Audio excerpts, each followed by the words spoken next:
Hey everyone, and welcome back to our Disneyland Hotel Diaries. Today, we are diving deep into a hotel that so many of you have asked about, the Tropicana Inn Suites. It's one of the closest hotels to the park, but is it the right one for you? We've gone through thousands of reviews to get you the real story. But let's just kick things off with the one question that really defines this entire hotel. Seriously, what if you could walk from your hotel room to the Disneyland main gate in like 5 minutes?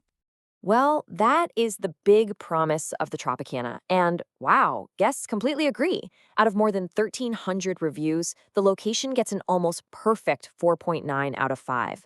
I mean, that's not just a feature, that is the entire reason people stay here.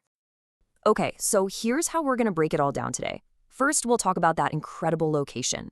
Then we're going to take an honest look inside the rooms. We'll weigh all the perks against the quirks, give you our final verdict, and then finish up with some pro tips to make your stay better. Sound good? Let's go.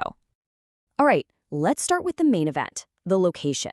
You hear close to Disneyland a lot, but what does that really mean when you're staying at the Tropicana? Is it as good as everyone says? It means you are literally right there, right next to the pedestrian walkway that goes straight into the Disney resort. And we're talking a true, honest-to-goodness 5-minute walk. No waiting for shuttles, no paying for parking, no long hot walks from a garage. You just walk. And don't just take my word for it. Listen to this quote from a recent guest. "The walk to the parks was a breeze. I'm 66, and it took me 7 minutes from the park exit to the door of our room. I mean, after a 10-hour park day, that right there is the definition of a game changer." And being this close just unlocks a whole different kind of Disney vacation. Think about it. You can go back for a nap in the middle of the day or a quick swim. You can buy that giant souvenir and just drop it off in your room instead of lugging it around. You save money, you skip the bus lines. Some people even say you can watch the fireworks right from the hotel. That's what proximity gets you. So yeah, the location is a home run. No question.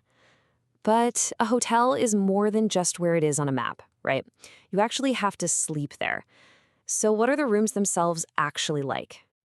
And this is where the story of the Tropicana gets really interesting. Look at this. While the location score is way up there at a 4.9, the score for the rooms drops all the way down to a 3.7. This right here, this gap, this tells you everything you need to know. This is a hotel of trade-offs. And this quote from a reviewer just hits the nail on the head. Underwhelming. That's the word that comes up again and again. The rooms are fine, they're functional, but nobody is writing home about the decor.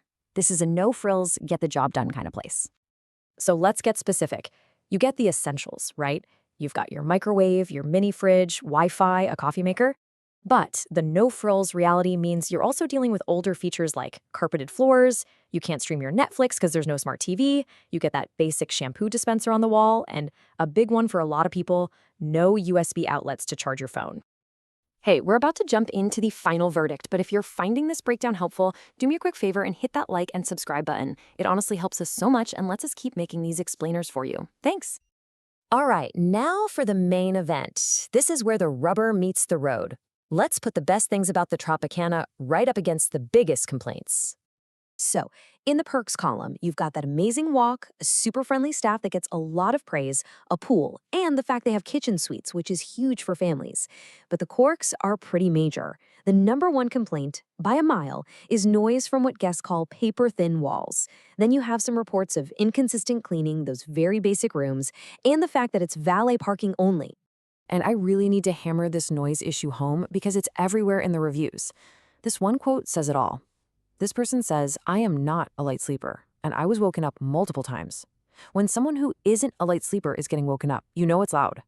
You're going to hear conversations, TVs, maybe even a little snoring from next door. So, after all that, where do we land? After you weigh that amazing, incredible, unbeatable location against some very basic rooms, what's the verdict? Should you book it? Okay, this hotel is absolutely perfect for you if, number one, location is everything. It's your top priority, period. 2, you're a rope drop to fireworks kind of park person. You're barely in the room anyway. 3, you just need a safe, clean enough place to crash at the end of the night. And 4, it's a great option if you need one of those kitchen suites for dietary reasons. On the other hand, you should probably keep looking if you are a light sleeper. I cannot stress that enough. Also, if you're someone who really enjoys the hotel part of your vacation, you like modern rooms, luxury touches, great amenities, this ain't it. And if the thought of inconsistent cleanliness is a total deal breaker, you might want to reconsider. But hey, let's say you've heard all this and decided that amazing location is worth it. We've got you. We pulled some of the best pro tips from past guests to help you have the best stay possible. First off, when you checked in, ask for a room on a higher floor. It can help a little with the parking lot noise. Second, and this is non-negotiable, bring a sound machine, or at least some good earplugs, seriously. Also, probably pack your own shampoo and conditioner. And hey, the little market on site is actually pretty great for grabbing breakfast or drinks. Finally, just know that you probably won't get full housekeeping every single day. Manage those expectations. So, it all just boils down to this one simple question you have to ask yourself. For your Disney trip, is an unbeatable 5-minute walk to the park worth a very basic room and packing a pair of earplugs? That is the Tropicana trade-off. And now, you know enough to decide if it's the right one for you. Thanks for tuning in.